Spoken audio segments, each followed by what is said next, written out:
Welcome to Dad Talk Today. My name is Eric Carroll, and we have an amazing show lined up for you.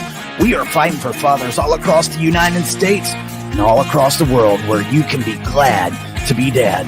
Stick around, guys. Dad Talk Today is about to begin.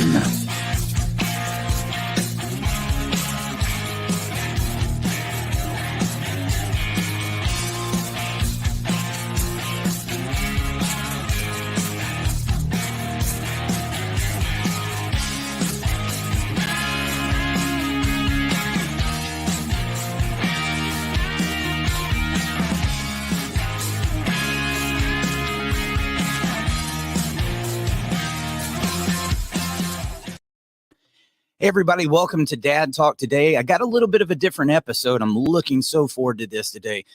Before I got into Dad Talk, I know we usually talk a little bit about family law. This is going to be a little different. Before I got into this, though, I had always wanted to be a substance abuse counselor because about a decade ago, I was in booking bands and celebrities, and it was kind of a little bit of a rough lifestyle. And I went through a really bad battle with opiates, and I've talked about that a little bit. And the person today, I believe we're going to connect on a very real level here. He is the author of Aiming High, How a Prominent Sports and Celebrity Agent Hit Bottom at the Top. Looking so forward. Let me bring him into the show. Darren, how you doing, my man? Hey, man. Thanks for having me. I'm doing great. Yeah. So, Darren, before we get into the book, I'm looking so forward to that. But tell us a little bit about yourself, what it was like growing up, who you are, and how you got into booking celebrities. So I grew up in Livingston, New Jersey, had a great loving mother and father and sister. My dad passed about 5 years ago. Still close with my mom and sister. And you would have thought from the outside, I was just a perfectly normal kid growing up. But what a lot of people didn't realize, I was crippled with anxiety. I never felt a part of. I always felt different. I was always feeling different in my skin. It was always hard to fit in. And I think a lot of that, when I look back, I always talk about it, was I was verbally teased for having a learning disability quite often. Even teachers that weren't supportive, and they put me in small classrooms and kind of made me feel like I was damaged goods. And I guess around the time I was 14 was a turning point, and two experiences changed my life, one for the better, one for the worst. I started my own baseball card business. My intro to business teacher, Elliot Lovey, who's retired, I'm still close with to this day, pushed me and a bunch of classmates to go out and do a book report on creating your business. And my dad, God bless him, was always my business mentor. I always absorbed everything he taught me growing up. And I had this fictional baseball card business in my head because a lot of my friends at that age, baseball cards weren't cool anymore. Go figure. Now they are again, sports cards in general. And I would buy everybody's collection. I worked at a supermarket squeezing orange juice. I delivered newspapers. I was a busboy. I delivered pizza, whatever I had to do to make extra money. And I would buy everybody's collections. And I said to my dad one night, I said, hey, I got to develop this business for my class. And being someone that wasn't much of a student, my dad really was inspired and motivated that I asked anything about school. And said, what was the business? I sat down with them. I remember I was in my pajamas, and I go, I want to start this baseball card business, but first I need insurance. And my dad thought I was crazy. Is it a real business? Is it not a real business? I said, no, it's a real business.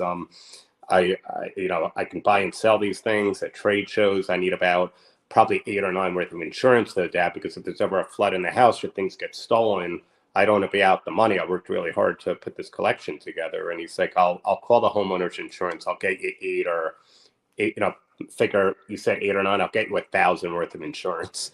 I remember pulling on his pants because I was on the carpet. He's sitting on the couch. Like, Dad, 8 or 9,000, not 8 or 900. So now he thought I was crazy. Where did I come up with that type of collection? And I told him. And then he's like, now who's going to buy them? I put this big newspaper ad, like this big. I pull it out and I said, for $20, I can get a table in 2 weeks and I can buy, sell, and trade. And I think I'll do really well at it. And my friend Steve Simon, go figure, here we are 41 years later, we're still boys, runs my agency now, Prince Marketing Group, for $10 each. We split the table.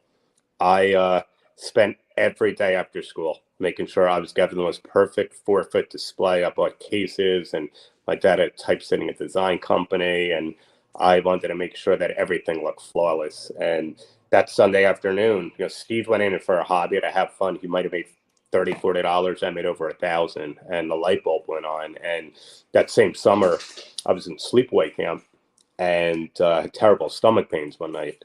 And the counselor took me to the infirmary to see the nurse. And, again, not really understanding what was going on, she gave me this green liquid that tasted absolutely disgusting. And I'm walking across the softball field, and all of a sudden, it wasn't as much that I got introduced to the world. I started to feel like Superman. When I got back to the bunk, the world got introduced to Darren Prince.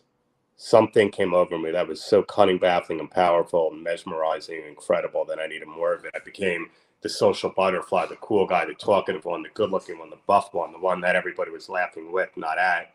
I had the courage to go to the bunk next door and flirt with girls for the first time at 14, something I never had, not only not have interest in, but never had the courage to do it. And, I went to bed that night thinking nothing of it, did all my activities the next day. And here we are 37 years later. And I could still remember that feeling that second night, looking up at the sky in the bunk, obsessing on that feeling from the night before.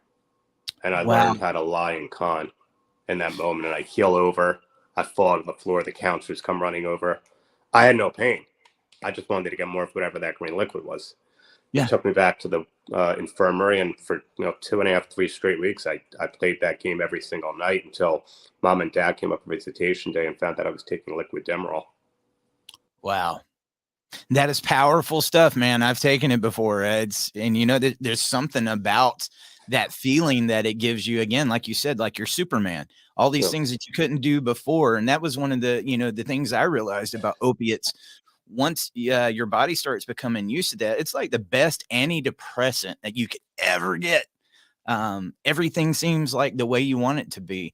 And I've glanced over your book a little bit and saw some of the things that you talked about. I think there is a common portrayal of when we talk about drug addiction or drug addicts, of the homeless guy, the person that can't, do anything, has no success.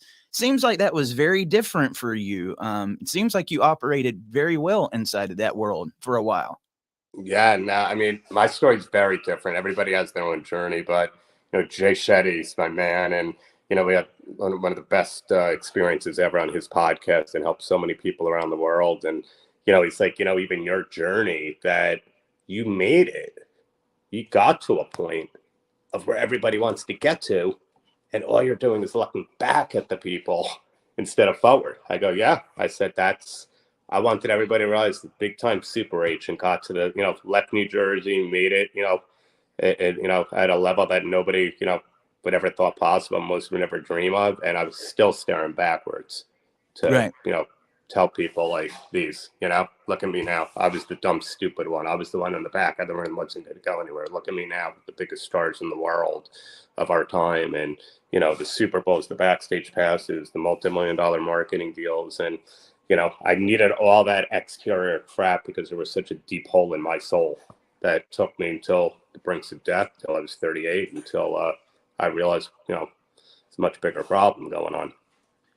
Darren, tell us some of the stars that you work with. I know you got a few of my favorites on there: Hulk Hogan, Ric Flair, Magic Johnson. I spoke to both of them yesterday. Rick called me last night about an NFT project they're working on. He's great. So Magic Johnson was my first, still to this day, 28 years strong. And Muhammad Ali, Joe Frazier, Evel Knievel, Burt Reynolds, the late, we've lost a few over the years. And Hulk, Rick, Charlie Sheen, Dennis Rodman.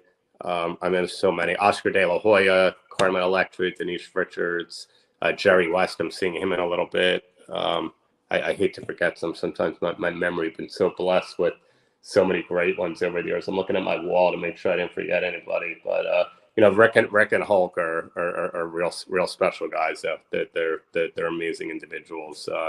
And then we have some beautiful internal women. Everybody sees them from the outside. Denise Richards and I were on the phone for 30 minutes this morning talking. Carmen Electra, she's been a little under the weather with the cold, and we're texting last night. So you get to develop this really amazing personal bond and relationship with everybody. Oscar De La Hoya and Holly Saunders, his girlfriend, they're both clients, and all we do is just laugh. And I think a lot of that too, we're all we're all battling something. And I think, I don't want to fast forward, but once everybody saw me turn my life around, Chevy Chase is another one near and dear to me, and his family. I think that's when the respect went from like up here, what I did to business, to the roof, because it was real life. And, Right. I started realizing that there was a much bigger purpose than the agent life. That was really just my platform. God wanted to put me at the forefront of the entertainment industry because he had a much bigger plan. And, How did you get into the agent life, Darren? so What was after it? the baseball card business, I sold that company and I started an autograph signing company. So I started booking for Muhammad Ali. My dear friend Harlan Warner brought me into the Ali camp, and Joe Frazier and Rodman and, Magic and a bunch of iconic, figures. And at a certain point, I got into some legal trouble. I don't want to talk about it in my book, but people can read about it in Okay. there. But it was like a wake up call that it was time to basically move on. And now my dad explained to me in life, it's about who you know, not what you know. And I thought I had to go to law school, become an agent. And he goes, it's about your relationships. And these people have trusted you through everything. And so Magic, was my first one. It doesn't get any bigger, and took me under his wing. And I said, I want to do the big stuff. I don't care about autograph signings. We'll do them here and there, but I want to do marketing deals, endorsements, speaking engagements, big marketing opportunities that I would see commercials on TV. And he kind of held my hand through it. And I built my entire agency around him. And that was started in 1994. Oh, that's awesome, man. And I know you talk about, as being younger with the learning disability and everything, and how you always felt different. How did that play into that? Now I'm working with these people. Did it feel like it gave you that sense of importance that you once didn't have?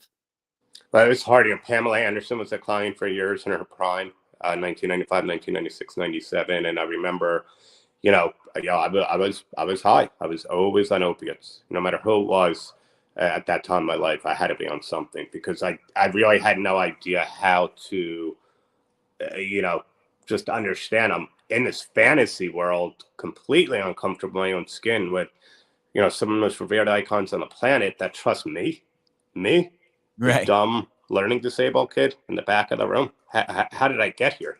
So the only way I needed to get comfortable was to have imposter syndrome, and that's what opiates did. They gave me the imposter syndrome, and they worked. They worked for probably good first 7 or 8 years during my life as an agent until, as I always say, what was once living to use turned out to using to live. Yep. What was that progression like? I know you usually start with a little and then it just keeps going and going and going, where it's like, man, I feel like I'm chasing this all day long. But what was that progression like? Yeah, I mean, as somebody, as somebody that had their own experience with opiates, you need more, you need more. Then all of a sudden, more doesn't even work anymore. Now you're trying other opiates. It became a full-time job. I'm snorting them in the middle of the day. My guys in the office don't even know. I'm putting them under my tongue to melt because somebody once told me if you do that, it goes right to the bloodstream and right to the brain. It hits you quicker. I'm trying to take them in the morning before I eat because then at least I can feel comfortable in my skin before the workday starts. Like I said, it literally became a full-time job, and to the point where they just were not working anymore. I was taking whatever I had to take just to get dope sick and go into detox and possibly overdose because at that point you can take 5, 10, 15 a day. They're doing absolutely nothing. Your brain is just completely checked out. Yeah, man. And it feels like you're a slave to it and you got to keep taking it. If you don't have it, you're going to get sick. And that's one of the worst feelings on the face of this earth. Yeah. But that's why I say rehab rarely works unless the person wants it. And you got to hit rock bottom. Some people's rock bottom is further down than other people's. What was that moment like for you, Darren, when you said, okay, I am not doing this anymore. This is ruining my life. I've got to make that change. So July 1st, 2008, I love the story. It always gets me emotional, even worse than that 'cause my uncle was part of the story, passed back in, I think it was September now. July 1st, 2008, him and his then girlfriend, Andrea, visited my mom in New Jersey, and they surprised me. I had no idea they were in town, and they paid me a visit to my condo. I was at that jumping off point, as they say at that point. I already had a couple overdoses the year before. Miserable. I was a shell of myself. We had a whole plan, Steve, in my office. I was going to go to a spa and detox and all this crazy crap the next week, thinking that was going to work. And mind you, at this point, I already went to addiction psychiatrist. I'm on Suboxone, an opiate blocker. I'm snorting Ambien before I go to bed at night. I'm on a mood stabilizer, antidepressants, and an anxiety pill. I may be drinking a couple days a week. Yeah. They came in, and I never met this woman, Andrea, before. His girlfriend looked at me, and she said, "Are you okay?" I just had this connection with her immediately, and I said no, and I told her everything. I had full accountability for the first time in my life, and she's like, "Do you realize you're an addict and your life's so manageable?" I said, "Yes." She goes, "Do you realize that you're powerless and you have a disease?" I said, "I do." She goes, "Most importantly, do you realize that it doesn't matter if you're from Yale or jail or Park Avenue or Park Bench, the disease of addiction does not discriminate, and it'll take you to your knees no matter who you are." And that broke my soul, and I started to cry. And I said, "Yeah." I said, "I get it." She goes, "It's okay. Do you want help?" I said, "I do." She goes, "Are you willing to do anything it takes?" I said, "Anything." She goes, "This has to come first in your life before anything, your business, your family, your friends." I was married at the time, your wife. I said, I'm in. And she put me on a detox plan on that 36 hours. New York. I was in New York City living at my old building, the Caroline, and it was 7 o'clock at night on July 2nd on a Sunday evening. I came back from the gym. I'm dope sick, the vomiting, the shaking, the chills, the hot flashes, upset stomach, can't keep anything down, sweating like shit. I mean, the feeling. It's just horrendous. You want to jump off the balcony and Yep. building it, whatever, just to end it. And I called them up and I said, I can't do this. I'm going to call the doctor. I got to get what I really need to get. There's no way I'm going to make it. And my uncle grabbed the phone and said, "Darren, it's the goddamn disease talking. It's telling me put your freaking ego aside. You freaking surrender. You go online, you find yourself a 12-step meeting, you go into that meeting and you put your hands up and you tell these people you're sick, you're suffering, you need help." And I said, "There's no way." I've been to those stupid meetings. They never worked for me in my early 20s. And I hung up the phone, ran into the bathroom, locked the door, and my then wife thought I was going to kill myself because, like I said, I had 2 overdoses the year before, one in New York and one in Las Vegas. And she's banging on the door, "Baby, don't do it, don't do it." As I'm going through the medicine cabinets trying to find some non-narcotic anxiety pills that Andrea told me I can take during the detox period. And it was amazing. It was out came 2 Vicodins, extra strength, out of one of the bottles. And those were one of the 3 opiates I was addicted to. And we knew we cleaned out every medicine cabinet. So it was bizarre because we spent like an hour 2 days earlier making sure that there were no more opiates in the house at all. And it seemed like a gift from God because I was like, "Oh, this is exactly what I needed." And I know anybody in recovery or struggling can understand what that means. But Yeah. then the miracle happened, man, because for some reason, I think I wanted to live more than I wanted to die because I fell to my knees. And I remember just taking a deep breath and the tears start coming out of my eyes. And I screamed, "God, I can't do this anymore. Take the money, take the notoriety, take the business. If you take me out of hell, I promise I will spend one day at a time the rest of my life taking others out with me." And even when I speak all over the country, it still feels like the chills, my connection to him. The hair on the back of my neck comes up because it was like a lightning bolt went through me. And in my right ear, I'm deaf in my left, I heard a very loud, profound voice. "I've got you and you're ready." And it wasn't me because I stood up with the pills and I flushed them. I went into the living room and found a 12-step meeting. I was in a taxi cab on the most gorgeous summer night of July 2nd, 2008, driving down Broadway in Manhattan to a church basement, looking up at the sky, saying, "Oh my God, for the first time in my life, I wanted to stay sober more than I wanted to get high." And by the grace of God, that's the date. I walked into a church basement, man, with about 150 to 200 addicts and alcoholics who were all broken, sick, suffering, all once of a hopeless state of mind like this guy. And the meeting announcer says, "Is anybody new suffering or coming back?" And again, this hand went right up in front of nothing but strangers. The so-called super agent was a total fraud.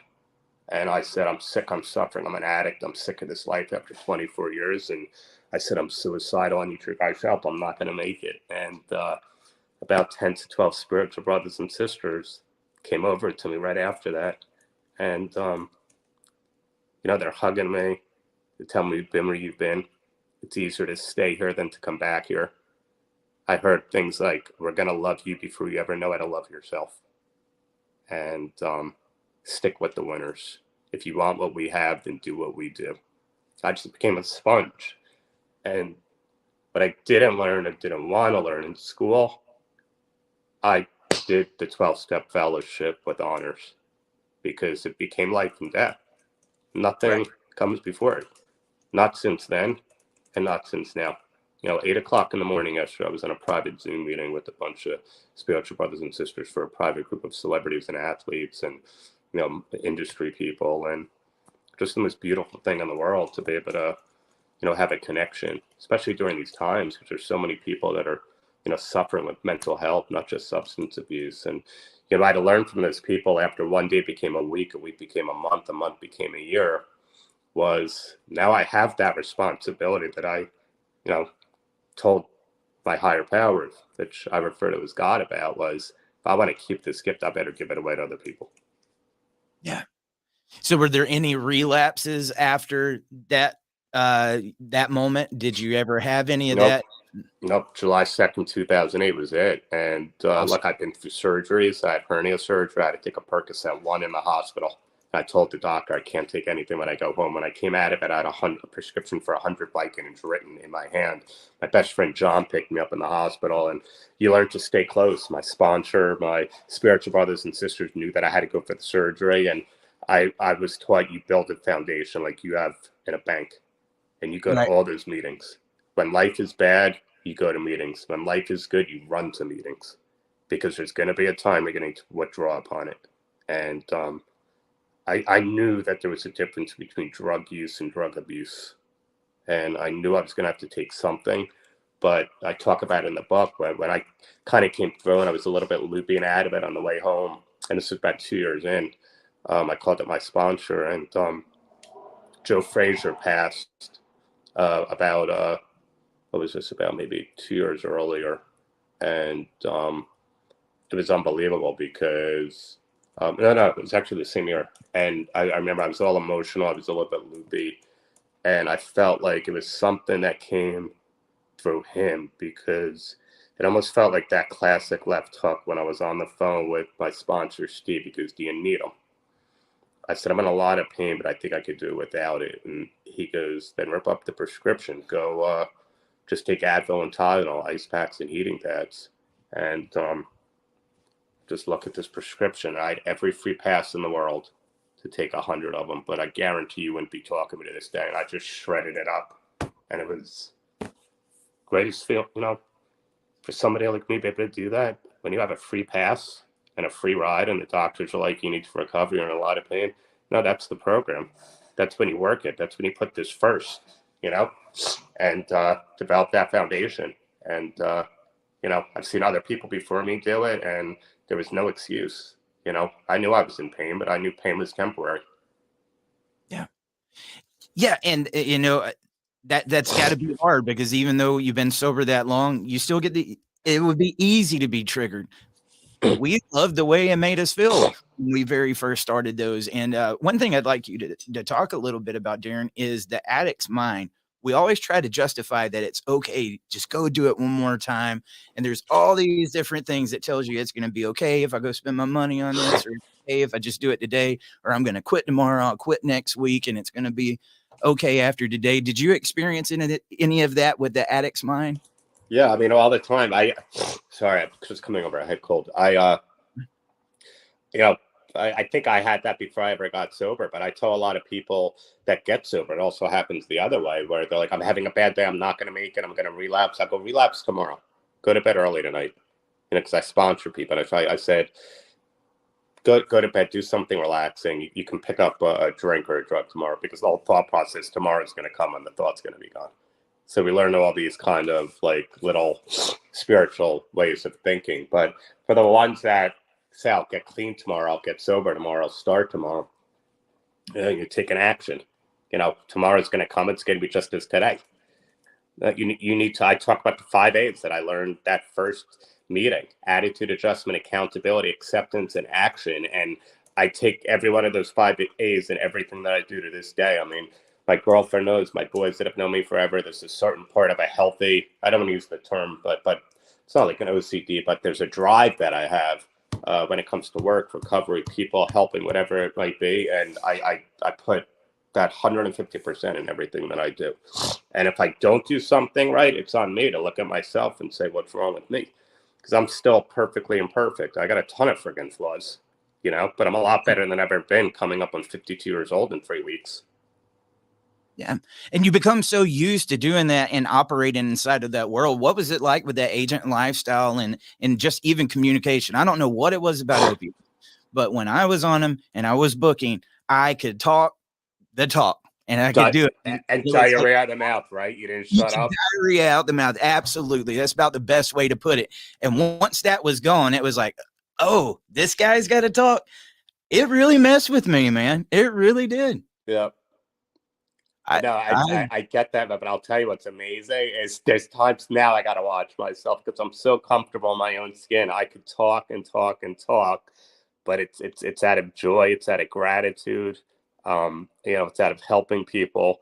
And there was a podcast that just aired. I forget which one it was. And I was talking about my Jeannie Buss, my dear friend, the Lakers owner, and just finally getting to that point where you fit in.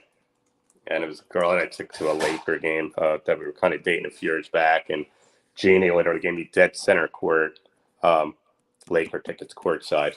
And the guy was like, what's that like? And I said, for me now, I said, I know I've earned it.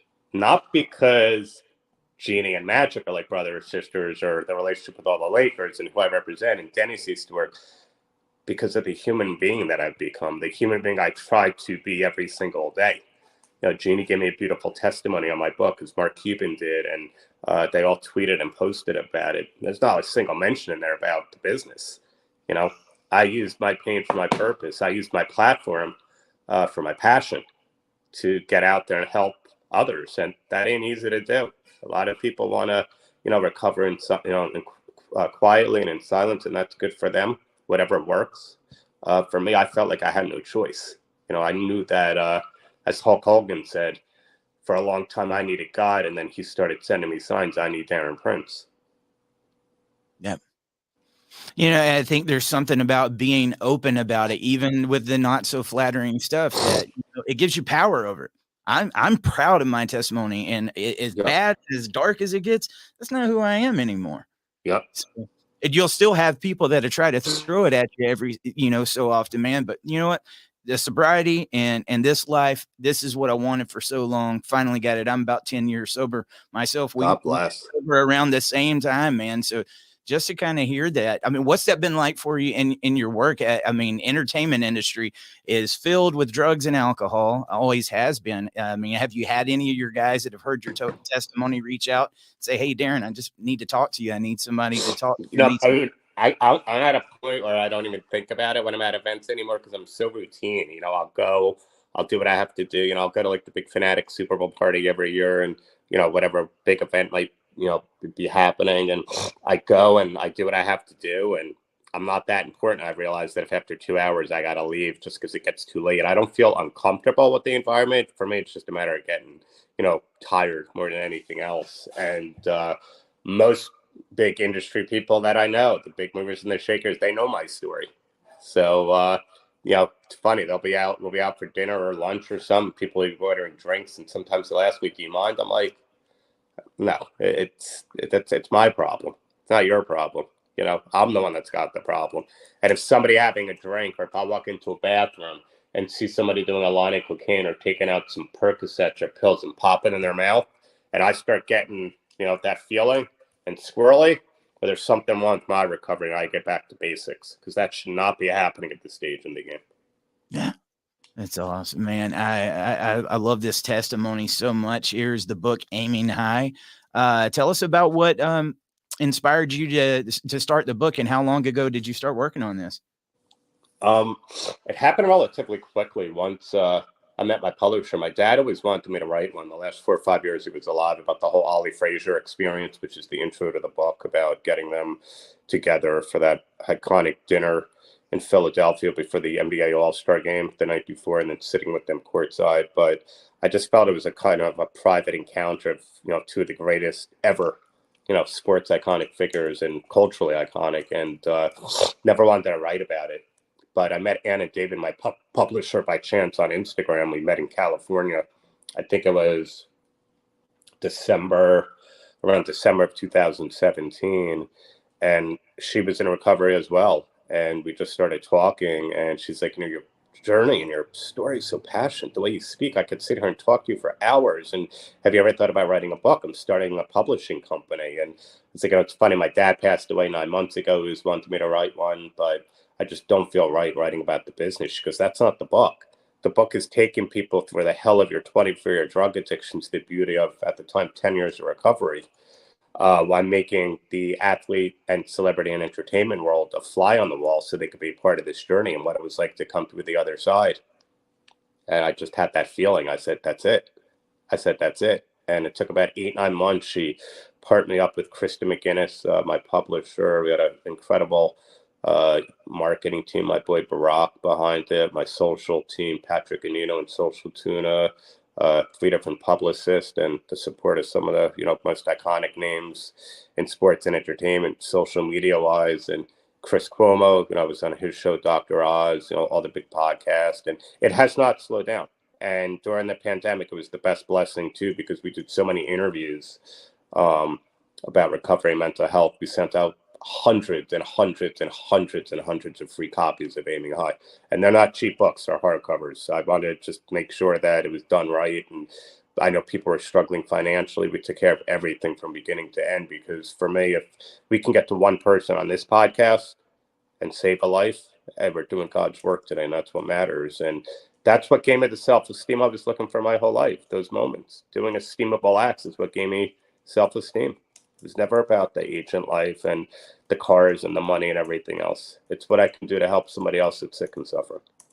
That's it, brother. I mean, I think one of the number one things, if there's somebody that's watching this right now, and maybe you say some of this is, reaching you, you may be going through some of these battles. I think the number one challenge is that denial. I don't have a problem. But and that gets us addicts in a lot of trouble. What would be some suggestions that you could give to somebody, Darren, that's trying to get to that next level in their sobriety, or might be having a little bit of denial going on, saying, I don't have a problem, but they know good and well inside their head that they do? First, you can reach out to me at agent_DP on Instagram, or Darren Prince on Facebook. But I just feel that, if any of those 3 things that Andrea asked me, are you powerless? Is your life unmanageable? Do you think that there could be a problem, that it's taking over, your daily life? Then you got to check yourself. You got to also have the courage to speak up to somebody. I know that's not easy. A lot of us have egos. There's so much shame with addiction, but mental health too.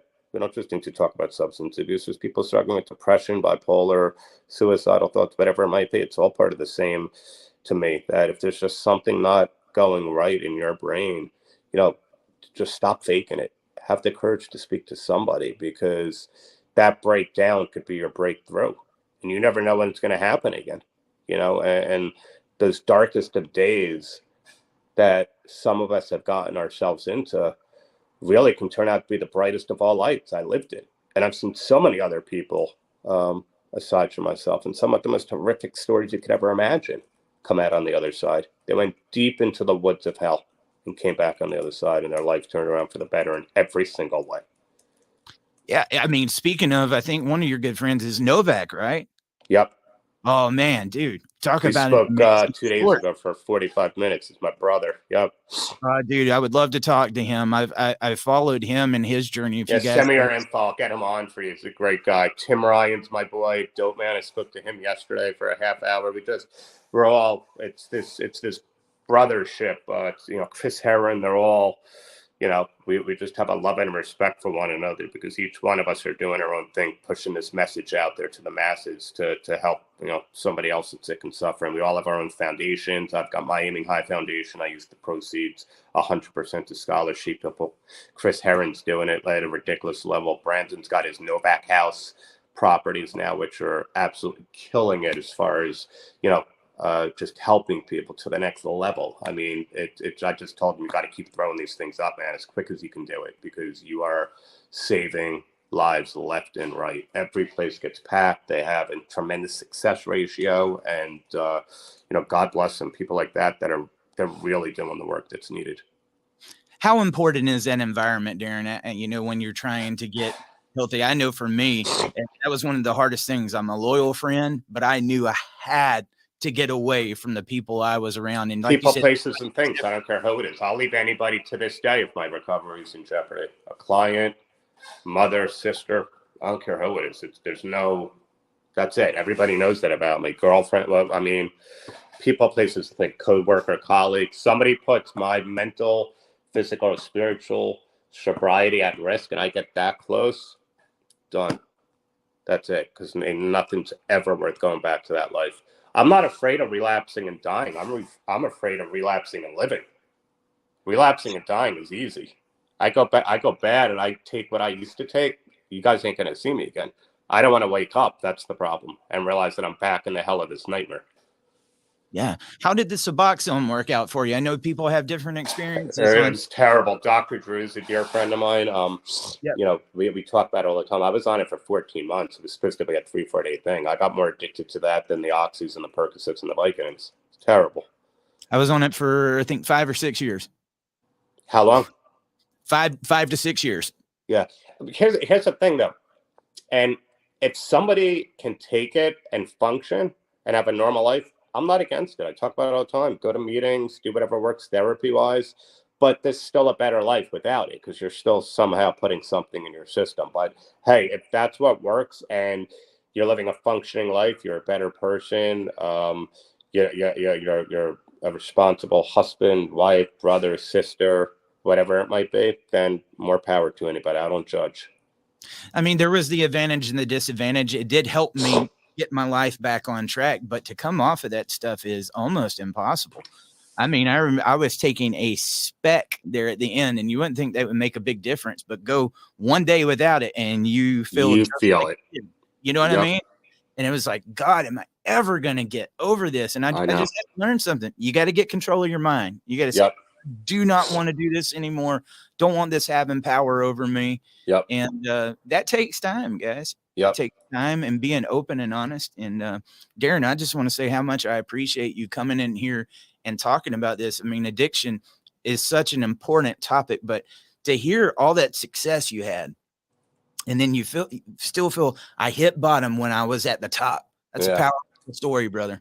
Very powerful story. If there was anybody that would like to keep up with your journey and what you're doing, where can they find you? Like I said, Instagram at agent_DP. I have my own personal website, officialdarrenprince.com.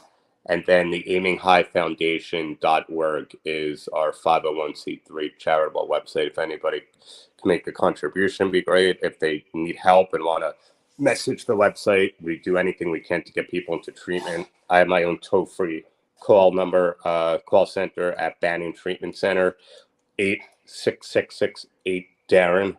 I'm sorry, 888-6-DARREN, DARREN. And like I said, anything I do to get people the treatment that they need, I'm willing to do it. It comes first and foremost in my life. And I know we're going to get to at least one today. That's the blessing. I can guarantee it once this audience hears it. That's all that matters, man. I mean, what was that like when you went through it? What's you want to help? There's like this natural desire to want to help other people that were in that situation that you are. And I think that's what connects all of us addicts together that's been there. Because you want nothing more than to just get your life on track when you're there. It feels like it's never going to happen. I know. There is, guys. So, well, thanks for having me, man. Yeah. And God bless and urgent to keep up the good work. Keep pushing this out there to people. You're helping a lot more people than you know. I guarantee it. All right, man. I appreciate that, my man.